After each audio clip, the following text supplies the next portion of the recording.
has put one City foot in the final.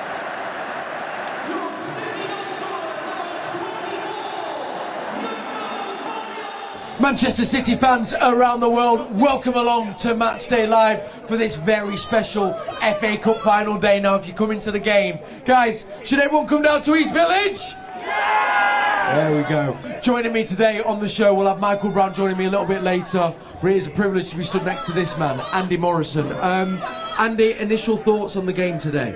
Yeah, obviously a touch nervous. I always am. You know, I should be here to enjoy it. But yeah, it's a cup final, and it's a great opportunity, and to add to what this club's done over for many years now. So it's really, really important that we get the right result today. You touched upon before, how valuable do you think it will be the fact that Manchester City have been here quite a few times before?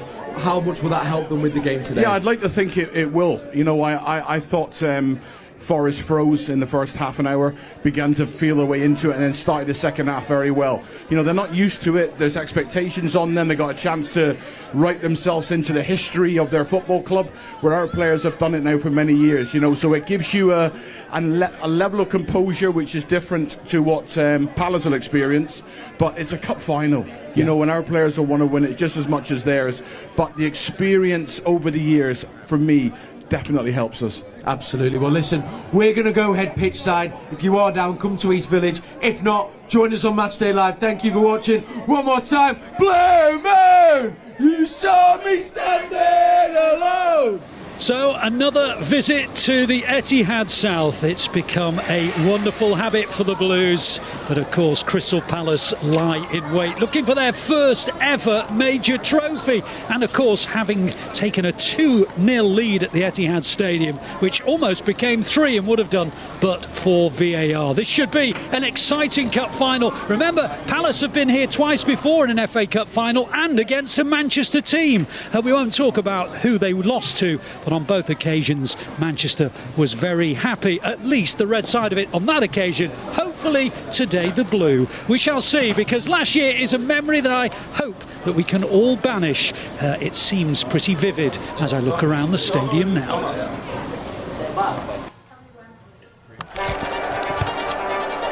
And it's cup final day at Wembley. FA Cup for me is something very special. Well, a very warm welcome to Wembley Stadium on a massive day for Manchester City.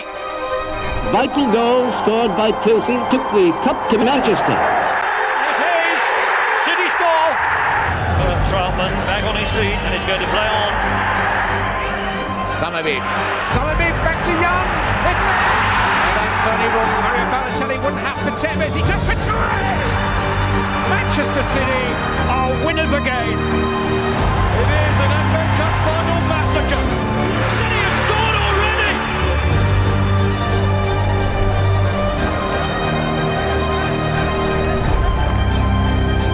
On to Lewis. Lewis with a chance, 1-0. City are through to their third FA Cup final in succession. So we are here at Wembley Stadium. We are in the Manchester City fan zone, but of course we are joined by all you lovely Blues from around the world on City Live. It is the all-important FA Cup final. Starting 11 and substitutes for the greatest team in all the land and all the world, of course, Manchester City!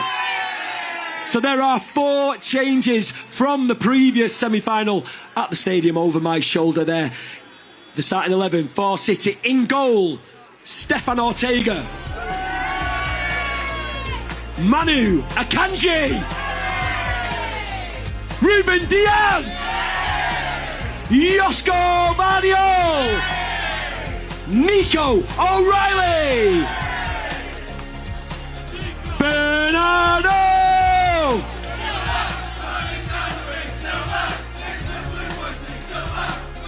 And the absolute Manchester City legend, Kevin De Bruyne! Give it up for Omar Marmoush! Followed by Cervinho, Jeremy Doku, and our striking Viking, number 9, Erling Haaland! And the substitutes for City: Ederson, Jack Grealish, Nico, Gundo, Vitor, Heish, Nunes, Echeverri, our new Argentinian signing, is on the bench, Kushinov, and our Phil Foden. That is the Manchester City squad for this game. Wow, it is a big one. We're going to be joined by Nige. Quick word from Nige. Get yourself over here, Nigel. Wow, there we go. We've got strong Wembley! Wembley! Manchester City fans, welcome pitchside. My name is Kels Bellman, and alongside me, Mr. Andy Morrison and Michael Brown. The stage is set for this tantalising FA Cup final as we take on Crystal Palace here at Wembley. Andy, I'm going to get straight into it. Your first impressions of that team when we were off camera was wow. Yeah, it was. Listen, I don't know. I was waiting for some sort of formation or some sort of shot today that might make us think he's going to. But it looks like, with the attacking player and the flair on the pitch, that we're going to start fast and try and put the game to bed. It's interesting, Michael. We're so used to seeing City with a holding midfielder.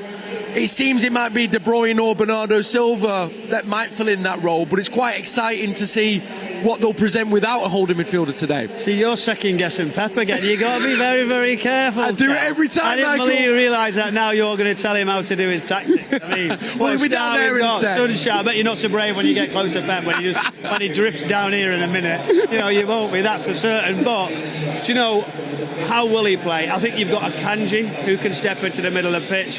Nico O'Reilly, if he plays out of possession in that left-back role as a 4, we'll soon see. He can go and join the middle area to create an overload there. So he's got that flexibility if he wants to do that. But again, he'll want to control the possession. He'll want to move the ball around. Where will Mamouche play?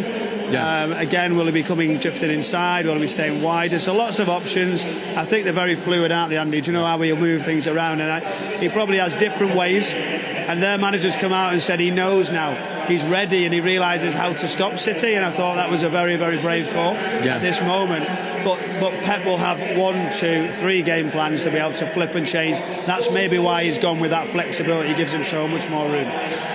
Moving to the back half of the pitch, Andy, we've got, obviously, as you mentioned there, Michael, Akanji was assuming at right back, Nico O'Reilly, who's had a great FA Cup run left back, but the partnership of Diaz and Gvardiol has started to blossom at the end of this season. What are your thoughts on that, of course, given you know the position I voiced my opinion strongly about how unfortunate we've been with injuries this season. 25, 26 different centre-half pairings and 16, 17 in-game changes. When you can't get any fluidity, you can get no rhythm. But since them two, the clean sheets have started to come. You get that familiarity, you get a bit of a relationship builds, and I still, I think Akanji will step in, but they play 5-4-1 out of possession, then they go into a box with 2 10s and 2 6s. So whether Pep's thinking about how he's going to stop them in possession of the ball, I don't know. As Michael's just said, it's a conundrum that I'd like to think he's a step ahead of them in his thinking and how we're going to set it up. I think Savinho is going to come into one of the 10 roles with Marmouche. I think Doku will give us width, but then it's whether we go to a 3 and Akanji goes in. Who knows? I know who knows. Kel. Yeah, I've got it on here. Kel is the new Pep. Speaking of the width, though, as well, you mentioned Savinho there. Savinho and Doku today. Do you think that is because of the 5 at the back that Palace might play to try and get 1v1, Brownie? Listen, I think we can look at different systems. Whatever time of the game he puts players in particular positions, he'll want control. Yeah. He wants to really realise that what this stadium does to people, it can just drain you. Yeah. And he'll realise that all the excitement's in Palace legs. He want to keep hold of it, minimal amount of chances to give them early. I think we've seen at the home game the quarter's a little bit flat. Yeah. He said we didn't start slow in his press conference, but we realised we still conceded goals, so we had to be better at that, obviously. But he'll just want as much control as he possibly can have. And then with cup finals, we've had that experience, and we've got the control. We've got some players who can score goals, that's for certain. Speaking of that experience, Michael and Andy, we spoke about this kind of just at the start of the show. But obviously, it's such a big game for Palace, but how much can it lean into our favour? The fact that City have been here so many times before. I mean, there's a few players I'm going to ask you later that could potentially win their 3rd FA Cup. But how much will that play a part today? I think logic tells us that, to play in Champions League finals, FA Cups, continue as a third on the trot. That they have that experience, so they're not coming into this into the unknown. And I felt Forest really did freeze in that first half an hour. We caught them with our shape, but they just looked like it was all a little bit too much for them. Expectations, the crowd. So Palace are in that same boat. It's a difficult game for them. Are they able to play with the same freedom, knowing that a mistake might cost them the opportunity to become a Crystal Palace legend? So that it's a totally different mindset for them than it is for Manchester City. And that, I'm not saying that'll bring in complacency, but the mind plays a huge part going into these huge games. And when you've experienced them, you know what's to come. And I'm not so sure that they will today. It'll be a new experience for them. Seems that in the changing room. I mean, the build-up to these games are so big, Michael. What would you think the atmosphere and the mood will be in the City changing room coming here, obviously, for, plenty of times? I think the second Pep stands in front of them and tells them what's going to happen, they'll realise the expectation levels and look when they come out here. And as a group of players, they already set that tone. Yeah. They will want a medal. Erling Haaland's come out quite vocal and said there's been a disappointment this season. And when they walk out, there's no better places. They'll look at this stadium, this amazing setting. And they're serial winners, these guys. They don't like take it lightly. They'll demand that of everyone else. The manager does, or we'll just replace. It's that simple. You have to perform at this football club to try and win as many games as you possibly can. So, they'll be right up for it. Brownie, when Klasner's looked at that team sheet and he's seen Doku and Savinho and he's seen Marmoush and Haaland, what's his first thought when he sees that? Well, he thinks he knows that Pep's here to try and attack us, because I think we looked at last week, didn't we, at Southampton, and they just sat in and waited, and we tried to pick it a little bit. He might have just gone, well, if they're going to do that this time, I'm going to literally try and run it all over the top of it. That's fine, you retreat, because if that's how they're set up, we might as well have the extra ones on. Absolutely. And that's what he thinks, that their game plan wouldn't be to come and tackle straight away. And if he does, fair play to him. And he says, right, we're going then, it's open.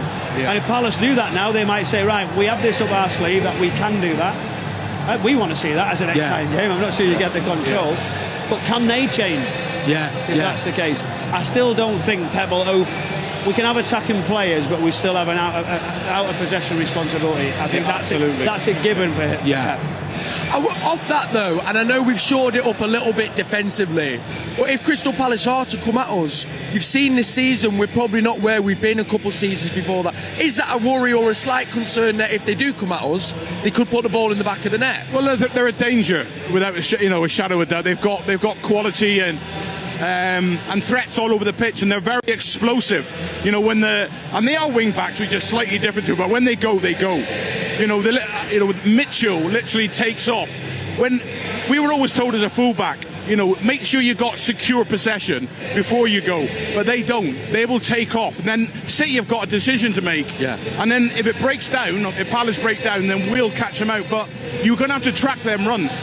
And then that's when the honesty comes in, and then the detail and the planning from the manager, roles and responsibilities. Who's going to do that? Who's responsible for their 2-10s? Who's going to stop their 2-6s if they go 5-box-1?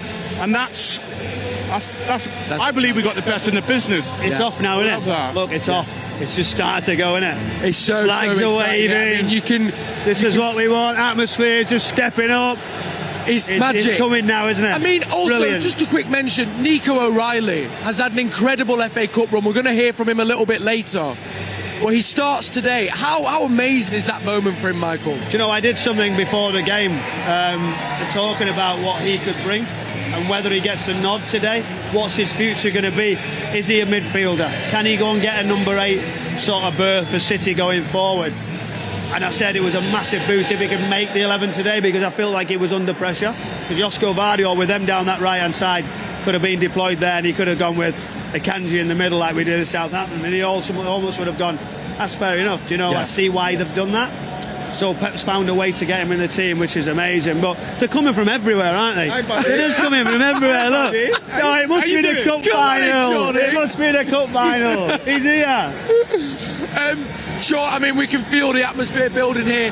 One, how excited are you? But how excited were you by the team that Pep has chosen today? I'm very excited. It seems like quite an attacking team in many ways. So for me, that's what you really need to do against this Palace side, to slow them down, you need to put them kind of on the back foot. So I'm looking forward to it, to be honest. I'm really glad Nico's back in there because I feel like he deserves his place.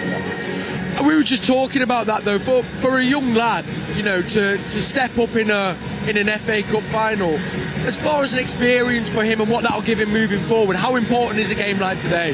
Massive. I was lucky enough to see him in pre-season, and I saw something that I haven't really ever seen in any kid before, even in my time growing up. And what I noticed about him, he had a tough game against Celtic in the first pre-season game. It was almost like a reality check because they were too strong, they were thinking quicker than him.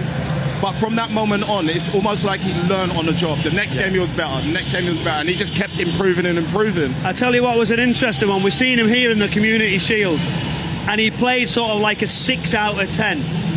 And I felt like if he played 7, he was that close in the manager's thoughts to start the Premier League game. Interesting. So, can he do anything different today that convinces the manager now he's the next step? Yeah. He's had to wait. He was almost there. Do you remember the game? And I just thought he just didn't take it enough. Yeah. Maybe this one today he can do that. I think it's hard for him in that position because he's playing left back. He's more of like a attacking midfielder. So for him at a young age to be thrust into left back from an attacking position and play the way he's playing, I've got nothing but kudos for the kid, man. It's easy against the right wingers, isn't it? The right wingers, I mean. I don't think he's been actually in that conventional left back position too much. I agree with that. I mean, most of the game he's high on the left. You know, when he's given it, he's our outlet. Yeah. You know, it's just the recovery time then to get back in. That it's a different questions asked of him, but he's still advanced. He's scored goals. He arrives in the box. So you know, it's almost a free roll. And interesting that if John Stones, Ake, and Akanji had been fit, you know, would he have got his opportunity? Because Shaun being with us, I remember when Joe, you know, thrust you in and trusted you as a youngster. It's different now, though, isn't it, Andy? Like, there's more. In many ways, there's more on the line now. Yeah. So you have to pick and choose the time, because as well, sometimes you could throw that kid into a game, and it might be too much for him to handle straight away. Whereas if the team's comfortable, without the injury, Michael, I don't think he would have been in the team. He probably wouldn't have. But you know, like with this club, it's even harder because I reckon the tactical side of it with the manager, the demands and the players who are in your position. So we can talk about recruitment, and if he wants to go and play in that attacking midfield area, it might be blocked. Yeah. You know, there might be 2 or 3 more that come to the club, and you go, well, I just can't find a way in. You know, we've seen other players have to go to other clubs and done well, because sometimes, you know yourself, there might be really good right full-backs at a club, and number 2 and 3 are just, although they're very, very good, they can go and play anywhere else. Yeah. Ronnie, do you know what it is as well? Sorry, do you know what it is as well? Remember when I was breaking through? When I was breaking through, I was coming in behind players that were 27, 28, 29 and going on. When these kids are breaking through now, they're trying to break through against a 21 and 22 and 23-year-old who have really got 5 to 7 years left in the tank at bare minimum. Makes a massive difference. I mean, the mentality then, does it come down to a mentality thing of believing in yourself and backing yourself that you're able to I think they push do. through? I think, you know, I think the pedigree of the players that come through our academy, you know, it's nurtured into them, but you still need an opportunity. You know, and like I say, without the injuries, you know, without that opportunity, Cole Palmer had to move on. We look at Morgan Rowe, we look at all these other players that are then going and becoming established Premier League teams. But if they're into Manchester City team, you've got to be good enough to play in the semi-finals and of competition. And you've got to play in 6 positions. You've got to be able to. Look at Bernardo. We might see him play 4 positions today. I mean, it's crazy, isn't it? Yeah. Do you know, I mean, it's a brilliant game, and I'm looking today and going, right, everybody's given Palace a better chance than normal.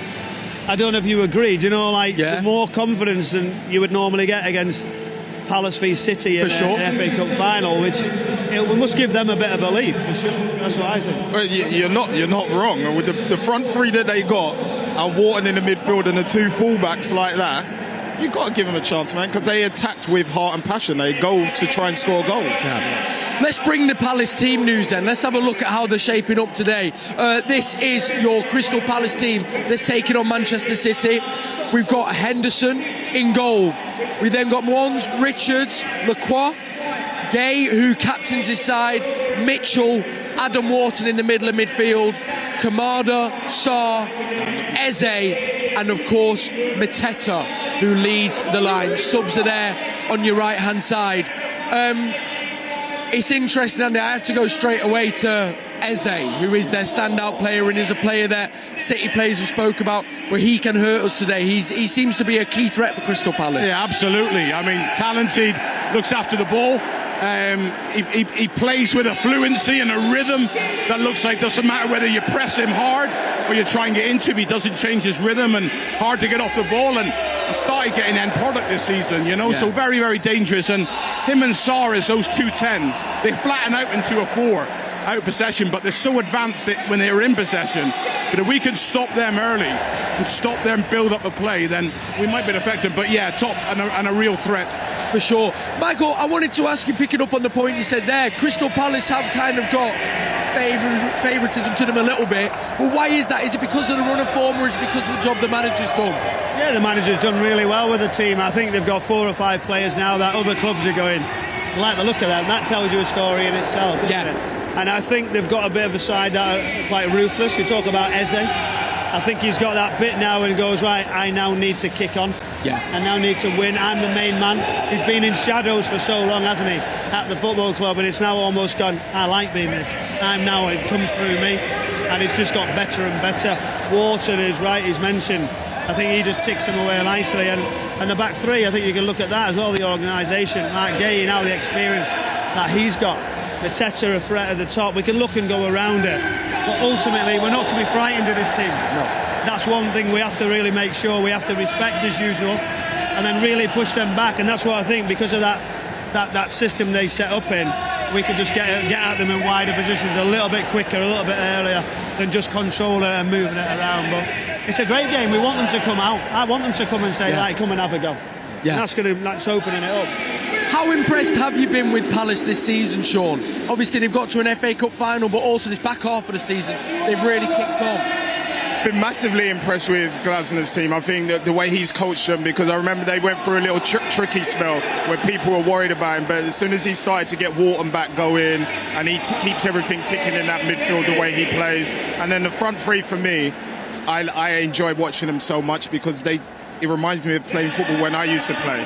When they see space to try and hurt a team, they go for it. And that's what they did to us at the Etihad. Although they lost 5-2, they had 3 chances to go for space. They scored 3 goals, 1 was offside. And the game could have been completely different. So City will understand this is what they offer, and this is what they can do if we allow them to do it. Do you think they'll just leave 2 centre-backs, City, or do we need to leave like a 3 as normal? Do you know, with Mateta? Because them 2 are a little bit narrow. It's how you set that up, isn't it? Do we ever set up for any other team but ourselves? That's the trick. You know what I mean? If we start thinking about, we might set up to protect that, then we're taking something away. So I think more times than none, if we play the way we know how to play and take the chances we know we can take, then City should win the game. But everybody here knows what football's like. How much confidence will it give them? I know the result at the Etihad ended up being 5-2, but the fact that they scored 2 goals and, you know, it was hanging in the balance for a second. Will they bring that into today's game going, well, look what we did at the Etihad? I mean, they should have been 3, you know, and the positives from that, I'm sure they've been shown that all week, how they hurt City, where City are vulnerable, you know, and to build their confidence. But there's individual battles today. I'm really looking forward to Diaz against Mateta. Because as a centre-half, just like, you know, this week we know that's going to be their fixed point, their 9, their target, that's going to be their get-out. And what he brings into the game will be a big part. You know, if it sticks and he starts causing us problems, it gets Palace in the game. But Diaz will thrive on that. Diaz loves that battle, you know, coming up against somebody. He loves Diaz. Diaz just sort Mateta out. That's what Andy's saying. Come on, Diaz. That's his one job, innit? You just look after him. Win that battle, Bernie. You win that battle. Try and take that one out. That ball for them. Absolutely, Massive. Well, listen, gents. Did you know, by the way, he's the new Pep? He was telling us how the shape, how they're going to set up. Pep should have the whole of the midfield. Can't help it. Like that. Honestly, mate, tell the new He's Pep. over there now. Give him a little look there before. Never seen Kel. We'll take a pause here. We've been down at the East Village today of the fan zone, which has been amazing. That's where we were at the start of the show. Let's get some box pops now. Here's what some of the Manchester City fans were making about today's game. Girls, we just heard the starting 11 for today's game. I'm going to ask you each individually, who you're most excited to see play today? Take time. Kevin. Mamouche. And why is that? I think I'm giving him 2 goals today. Amazing. What about yourself? Kevin. Here we go. De Bruyne, obviously. Oh, Kevin De Bruyne. Oh, Kevin De Bruyne. Oh, Kevin hat-trick today, you idiot. I take it you like Kevin as well? Kevin, every day, Kev. Haaland back and playing and scoring. And why is that? We need him to score, we need him to win. He's a winner. He is a winner. Nico O'Reilly. And why is Nico O'Reilly so important today for the Blues? Because he's been playing really well this season. It's got to be Omar Marmoush. Like he's gonna score.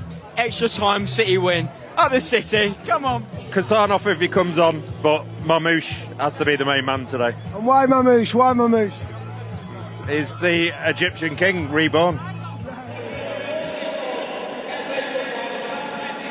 Just saw the old green and black shirt there on a Manchester City fan. That must bring back some fond memories, Andy. Yeah, it was great to be in the fan zone earlier with you, and just watching the energy build, the fans, and seeing the shirts from that period and that time, still remembering and looking at them behind us now, Kel, everywhere, and it's come a long way since them days, and the last sort of 10, 15 years have been beyond what we could have ever dreamt of, but brilliant band there in the zone today with you.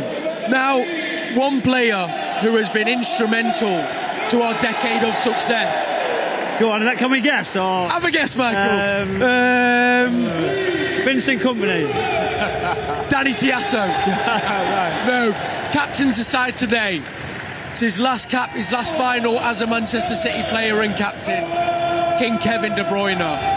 How special will today be, but how important is he going to be as well? Do you know what? I want to be looking up there, don't we? Right at the end of the game, Kevin De Bruyne just going like that. Another one as he kisses the cup. That's what I want for him. Yeah. And he deserves it. It doesn't matter about performance or anything. If he can go up there and lift that trophy today and end on being an unbelievable career. And us three stand here, and we've seen some great players, haven't we? But he is something different, something special. Because as you hear the fans singing his name right on cue as he's up there on that big screen, he can do things right that no one else can. I think that's the point. They say it's all right, Kevin can take that risk. He can make that pass through someone's legs because it gets somewhere. He takes it on his stride through it. Nobody lets that go through. Who does that? At that ease.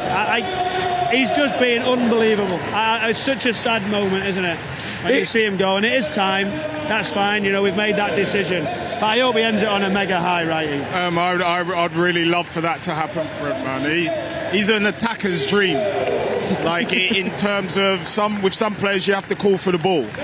With Kevin you only have to run and he can see you. Whether you think he can see you or not, can see you. And then like Brownie said, he always finds a way to try and get you that ball. Yeah. And what that does is then knocks on your confidence. As an attacker I'm thinking, okay, I'm going to keep running now because I know he's going to give it to me. He's not going to ignore me. So for me he's massively important, and I hope he pulls the strings today, because if he does... Do you know who he said he looked up to as a kid who he watched?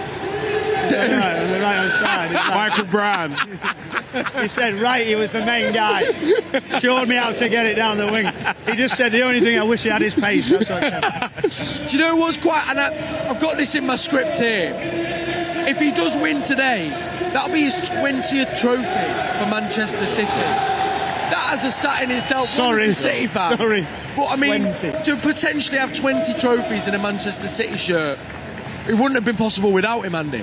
No, it wouldn't have been, and I don't think there's anything I can say that people aren't going to say over the next couple of weeks, but I've been fortunate to meet him on a couple of occasions, and we always look at a footballer when you see their talent and beyond, one of the best players the Premier League's ever seen, but as a human being he was such a humble man. At the final in Istanbul, in the after party, to sit down and just take the time to speak for 5 or 10 minutes after the game and have a bottle of water he had, not a pint, and I just thought, what a wonderful human being, as well as an exceptional footballer who can do things that people can't do. He has the ability, when the ball's under his feet, to still find a way to put a forward pass. Well, me and Brownie, or maybe not, we need to get the ball out of our feet to then be able to manoeuvre it. He can do it. Did you say stop it first or get it out of your It's just, and I think, and it's not just because we played, but he does things that I think players who, have played at a high level just think, wow, I know how difficult that is to actually even see it, let alone be able to execute it, and yeah, like I said, it's going to be hard for me to say anything that nobody else has said. I'm going to ask Wrighty a difficult one. Has he been the best? That's what I wanted to ask all three of you. So we look at all of them, don't we? We could go David Silva, I think Aguero, company. I just believe, Brownie, like what he's done at the consistency he's done it for as long as he's done it, I put him at the top. It's so difficult. Yeah, it is hard. At the top? Yeah, I would put him at the top. What about you? Like, and David's my guy. David Silva, I love him. Yeah, but I still think surpasses Kevin's done a little bit more. Michael? I like Kevin. Like, David Silva is just something unique, isn't it? Do you know, like, the way he moves it. Aguero's out on his own in regards to scoring goals. Vincent Kompany's that rock, that leader, bit of everything in games. I think what Kevin's done is that box-to-box sort of thing. That old dynamic sort of round the pitches, different type of goals, assists, very unselfish at times. Yeah. I listen, probably, maybe I'm being a little bit biased, maybe because I've had the joy of Kevin as I've come into the broadcasting, into media right at the right time to just cover it and comment on so many of his goals, his moments. So amazing. Have I sat on the fence? Did I answer? Yeah, you did a little bit. Andy? Yeah, I'm going to have to sit on the fence because I've got such admiration for, for Yaya, for Vinny, for David Silva, Aguero, and I think it's hard to separate. I really do, and to put one above because they're so unique in their own ways and they broke all kinds of records. Am I sitting on the fence? Yeah, no. Here you go. Breaking news. Shaun Wright-Phillips says David Silva needed to do more at Manchester City. Right. Well, you need to go. So let's take a pause here. How's he going again? Is he He's going? He's got a bounce now. But it's a huge moment and a huge game for the young Nico O'Reilly. So we can get his thoughts now. And he does start today. Can you imagine in 10 years you'll be thinking, that's where I took my opportunity? Yeah. Turned in by O'Reilly! But at the end of the day, we've got a final to win. That's what we're going to try and do. Doku darting towards the edge of the penalty area. Still with Doku. O'Reilly, 3-0. A first ever City goal for Nico O'Reilly. It's only right that we talk about this FA Cup run with you because you've had such a good one. Going back to the first game, you scored your first competitive goal in the 8-0 win over Salford. Looking back on that game now, how important do you think that was? Yeah, I think it was a big thing, confidence-wise. It lifted my confidence right up. And yeah, it was a great feeling. To score at the Etihad in front of all the fans, it's always been my dream growing up. So yeah, I thought it was an amazing feeling and I'm just glad I could take that chance. O'Reilly, 1-1. Nico O'Reilly. City, we're obviously known for possession football, but is it nice that you're able to offer something different as well with set pieces, especially teams that are defending a lot? Yeah, it's always good to be a threat in set pieces. It's a good attribute to have.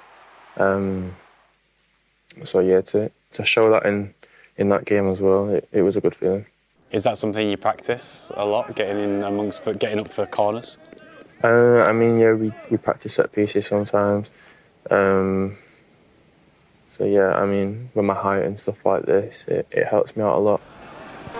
Plays it back to Guardiola. Guardiola shooting position. Oh, how many times has Joško Guardiola done something like that? Towards Gundogan. Hit by O'Reilly. And Nico O'Reilly, the new Joško Guardiola, the one from that sort of similar position, left back, but so good in front of goal. You're right. It looks like our left backs score the goals. So both Joško and you score a lot of goals from full back. What's going on here that gets you two so involved with goals as left backs? I think personally, I just like being in and around the box. It's what I've done throughout my whole youth career. It's what I know, it's what I'm good at. So yeah. I'm always just trying to get goals and assists and yeah, I get enjoyment from it. O'Reilly, lovely ball, Marmoush just on, 2-1 City, O'Reilly's another assist. If you're involved in the final as well, that's going to be 3 Wembley appearances in one season. For 20 years old, that'd be something quite special, right? Yeah, definitely. Even one special, but yeah, 3 is crazy for one season, especially at a young age. I mean, there's a lot of players who don't get to even make one in the whole career in English football, but yeah, I mean, it is a crazy feeling. Can City find a way through? Cross comes in, turned in by O'Reilly! Nico O'Reilly! Our players are so small, all of them big talents, and this guy have a big presence, can play in 3 or 4 positions. He looks so comfortable like that. It's an amazing feeling to score, especially at a club like this. Team I grew up with, playing for, it's amazing. It just shows you if you're patient, keep doing the right things, that Pep will give you the chance, and he's got real quality about him. 3 goals, 2 assists in the FA Cup for Nico O'Reilly, not bad. He's going to play in semi-final for sure.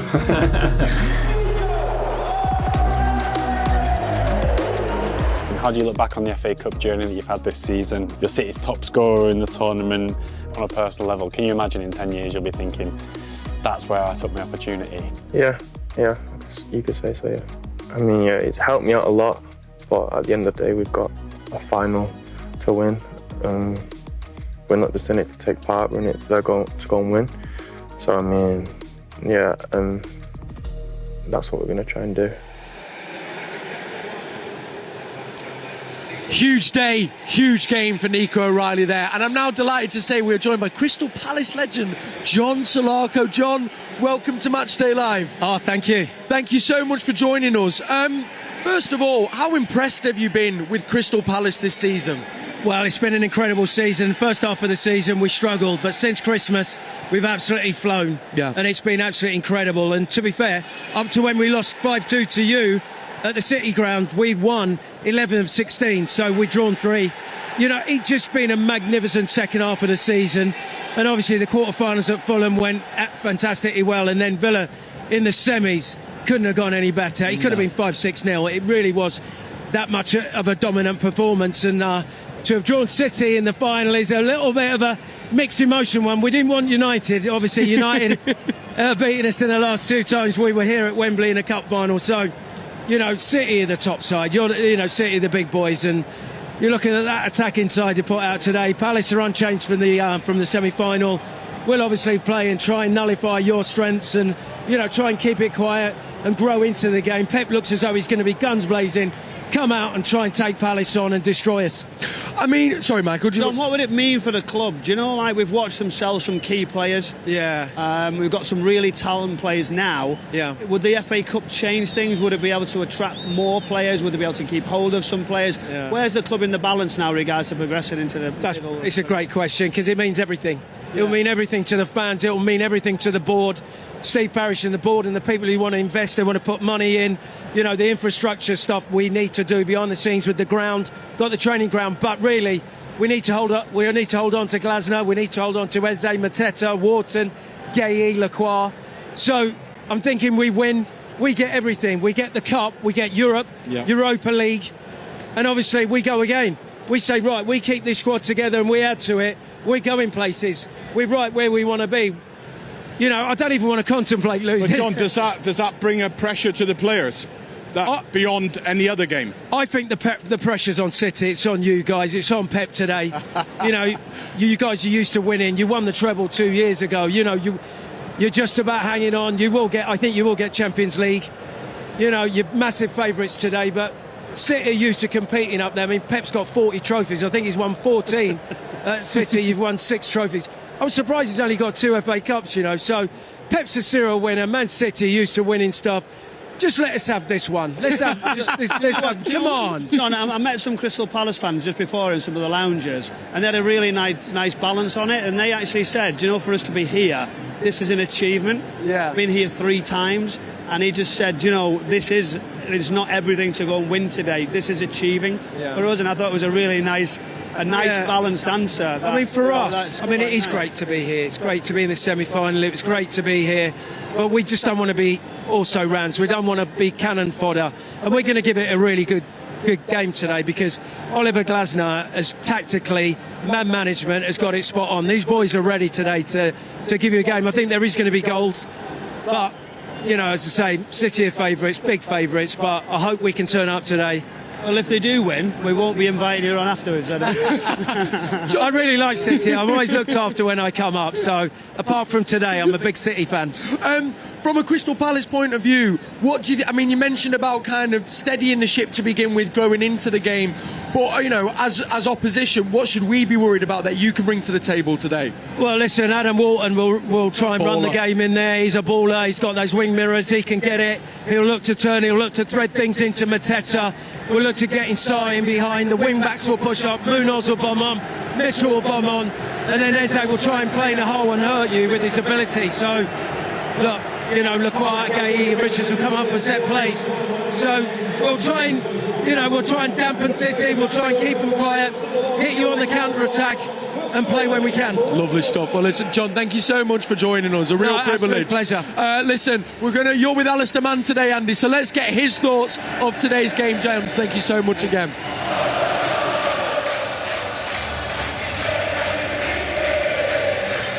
Yeah, thanks, Kel. And so for the third time in a row, City are in an FA Cup final.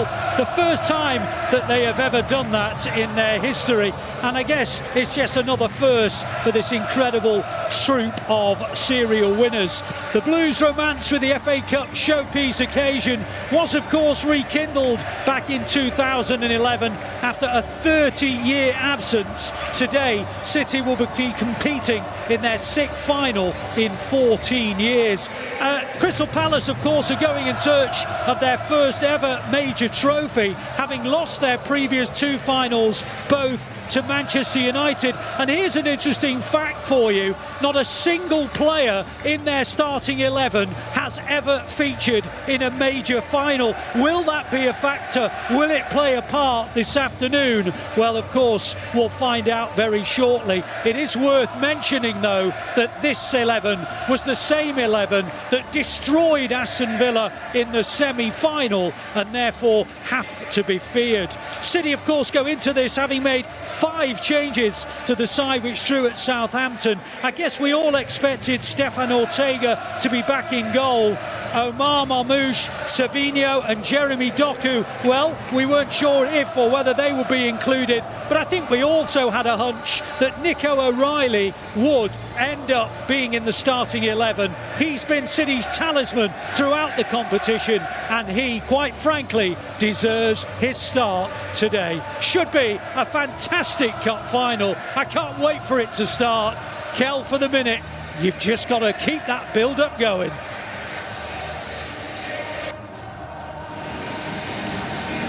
You're getting live pictures here from Wembley Stadium. The atmosphere is building. The stadium's almost full. I mean, even the players here behind us as well is quite special. Andy, the starting 11 today, how do you feel before a game like this? Well, we spoke about it earlier on, didn't we? They've been here many, many times, whether it's the semis at Wembley or whether it's major cup competitions and winning trophies. So for them, it's familiar. And I just think it's part, you know, the build-up, the week will be similar to them.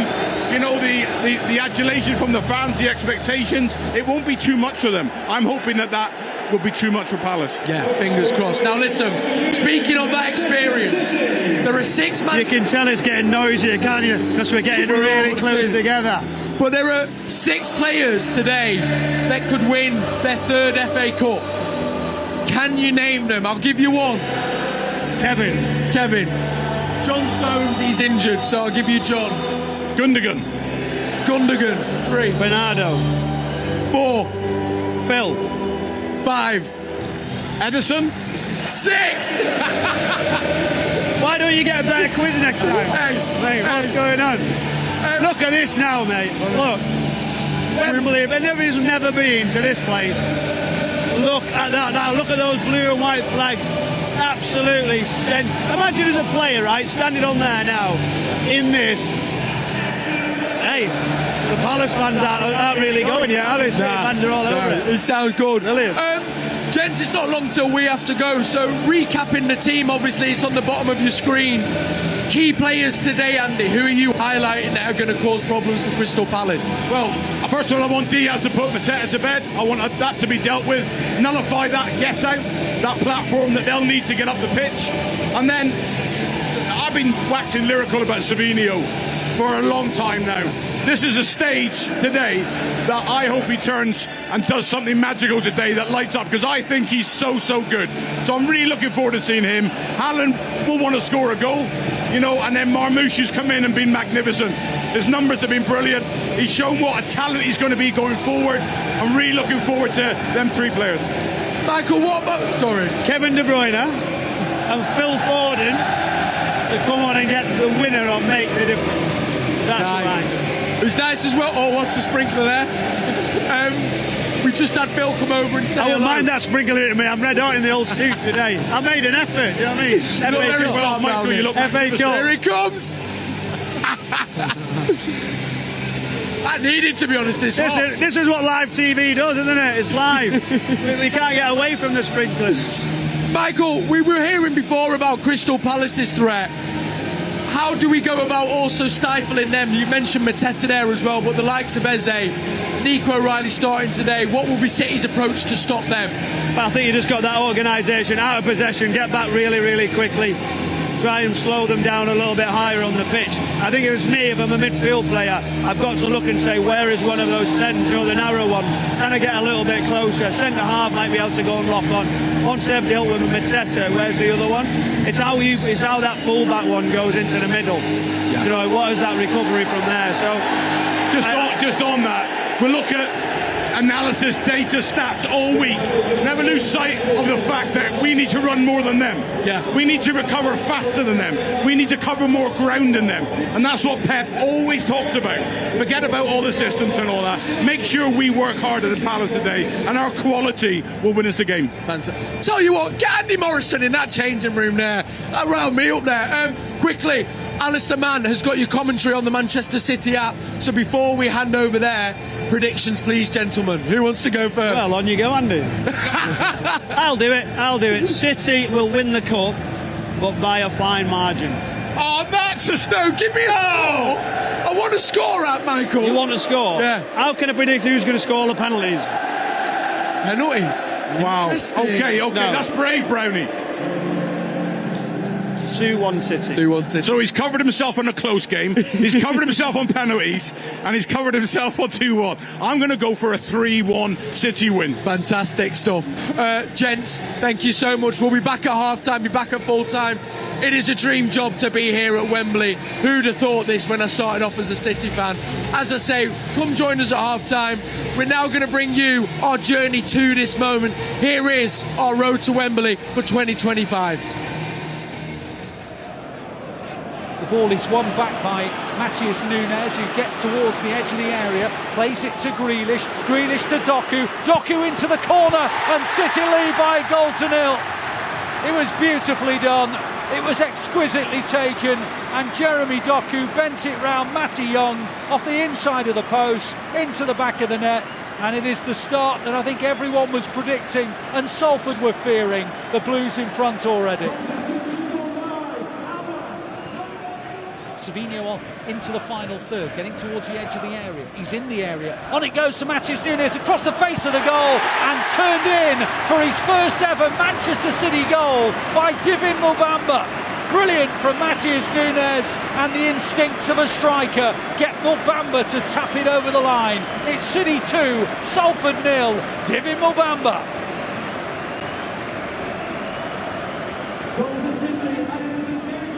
Ball goes out wide to Doku in the left wing position. Doku darting towards the edge of the penalty area. Still with Doku. Doku plays it in low. O'Reilly, 3-0. A first ever City goal for Nico O'Reilly. He's always found opponents' nets when he's played for the academy sides, and now he's done it for City's first team. And just before half-time, and just after Salford's best opportunities, Nico O'Reilly makes it 3-0 to the Blues. Now he runs up to dispatch the penalty into the net, and City lead by 4 goals to 0. And Jack Grealish scores, and he hasn't done that for over a year. The last time Jack Grealish scored for the Blues, so it means a lot to him. Plays it out wide, good ball, Doku's onto it. Doku in the right wing position, McAtee, 5! That's a fabulous goal. and Pep Guardiola applauds it. It was a super run from Doku. He was picked out by Nunes, and Doku picked out McAtee, and McAtee in turn picked out the corner of the net. Absolute delight for McAtee, his second Manchester City goal. It meant a lot to him, and Pep Guardiola loved it. Doku's going to step up and take this penalty, and he's going to score it as well. A little bit of a stutter in the run-up, and Doku makes it 6.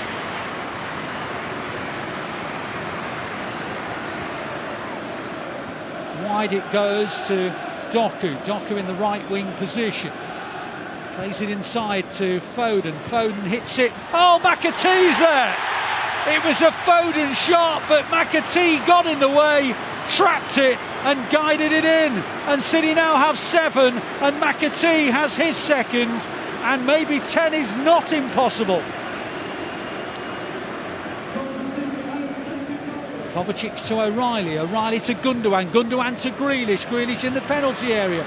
In it goes and slid into the net, and it's a hat-trick for James McAtee. He'll never forget the day that he grabbed his first ever match ball for his boyhood club. James McAtee with City's 8th goal and a hat-trick for the youngster. City now lead at Salford by 8-0. And when you get that many goals, it's inevitable that someone will get a hat-trick. That someone is James McAtee. City have got chances, but they haven't converted. Lewis on the edge. It's taken a deflection. It's 1-1. Rico Lewis hit the shot. It took a deflection. It wrong-footed the goalkeeper, and we're back at 1-1. It's nothing more than City have deserved, but it needed a slice of good fortune. Kuzanov directed it beyond the goalkeeper. Leyton Orient 1, City 1. The Blues 13 minutes away, or 12 and a bit minutes away from extra time. Now De Bruyne in the penalty area. De Bruyne! 2-1! KDB with a finish. He's got it round the goalkeeper. He was one-on-one in the penalty area, and the Blues, after a lovely ball in from Grealish, have made it 2-1. Foden leaves it. De Bruyne bends it. O'Reilly 1-1. Nico O'Reilly pops up with a header right on half-time, and the Blues are back in business. Lovely from De Bruyne, of course it was. And O'Reilly got in front of his marker and glanced it in. City's 19th corner, whipped in. O'Reilly's on the far! Nico O'Reilly! What were the odds on him scoring a brace today? I suspect massive. But Nico O'Reilly finally gets that goal, and surely now City have won this cup tie. A ball to the far post, and Nico O'Reilly, who scored the equaliser right on half-time, powers in a header at the far post. And Gundogan plays it forward, and Haaland gives chase, and Haaland's through on goal, and Haaland saved again by Hazard. Breaks again for Haaland. Haaland now back, and De Bruyne prods it over the line, and City have a third, and the FA Cup quarter-finals beckon. Well, Haaland had a go himself. It was saved by the goalkeeper. It went back to Haaland, and Haaland saw the run of De Bruyne, squared it into the box, and De Bruyne tapped it over the line, and City are going through to the FA Cup quarter-finals. City 3, Plymouth 1. De Bruyne plays a lovely ball, and O'Reilly scampers down the middle. O'Reilly keeps on coming. Lovely ball. Haaland, City 1, Bournemouth 1. O'Reilly's not been on the field very long. He tees up Erling Haaland. We said those chances, when he gets the next one, he'll snaffle it. He does. 1-1.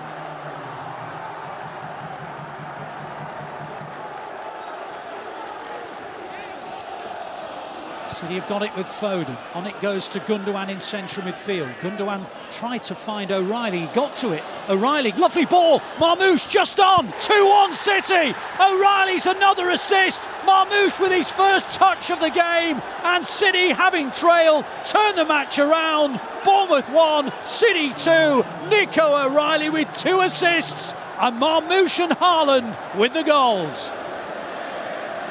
Savinho plays it inside to Kovacic. Kovacic just about on the edge of the final third, gets away from a challenge, on to Lewis, hits the shot, City 1-0! Rico Lewis, the Blues in front with the first attack of the match. He's never scored an FA Cup goal, you know. Well, he has now. Rico Lewis very alive, very alert. Great first touch on the edge of the area, he just turns, gets out of his feet. It's a brilliant strike right across the goalkeeper. Chance at the start of the second half for Forest to make it 1-1. A chance at the start of the second half to make it 2-1. And it is Joško Gvardiol!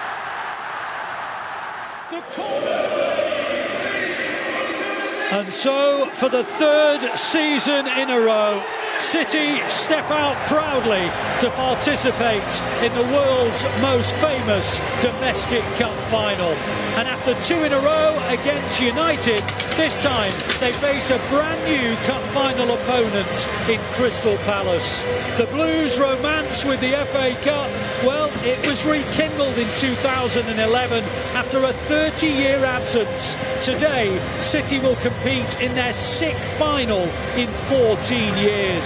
A troubling season by the Blues' lofty standards could end once again with a major trophy, and those bleak autumnal days could all be quickly consigned to the very back of supporters' minds as nothing more than an injury-blighted blip.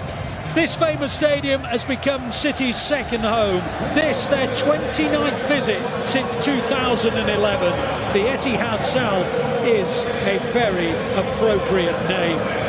Well, for many, many years we used to watch the TV and see others participate as the Royals went down each line and introduced each member of the team.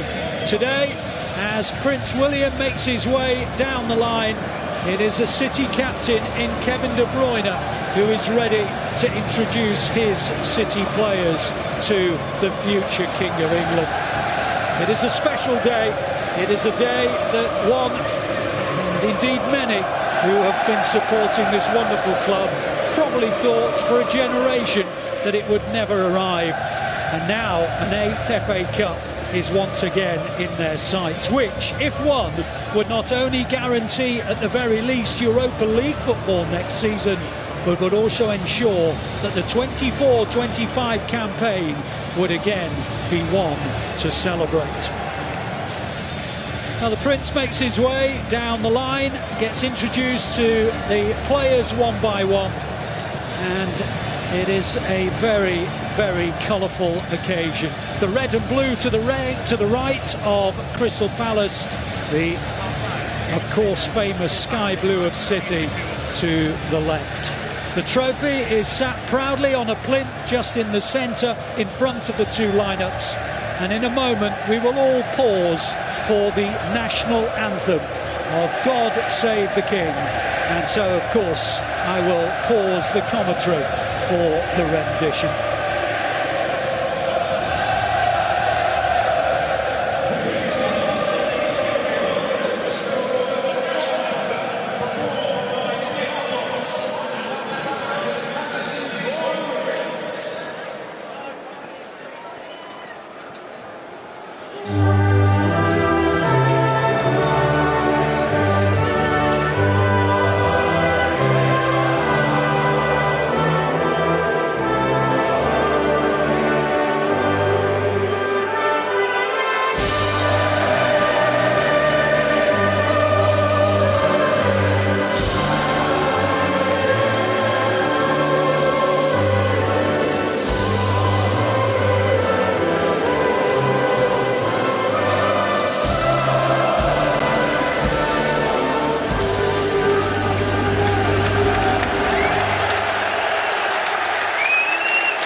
Well, it just struck me as the cameras went down the line of each set of players how few English players there are actually out there this afternoon. The only Englishman in the City lineup, of course, Nico O'Reilly. Well, Crystal Palace are going in search of their first ever major trophy, having lost their 2 previous finals to Manchester United. And none of this 11 have ever played in an FA Cup final, so are all tasting the big occasion for the very first time. We shall see if that is a factor as this game unfolds. One thing that has to be said, however, that this is the same 11 which dispatched Aston Villa so handsomely at the semi-final stage. Well, the subplot for today is, of course, Kevin De Bruyne as he steps out for his 4th and last FA Cup final as a Blue, this time as captain. How fitting it would be if one of his final acts as a Blue would be to lift that trophy aloft. He retains his place, but there are 5 changes to the side which threw at Southampton. Stefan Ortega, Nico O'Reilly, Omar Marmoush, Savinho and Jeremy Doku. O'Reilly, Marmoush and Savinho are cup final debutants. Only 5 of this 11 started against United in last year's cup final.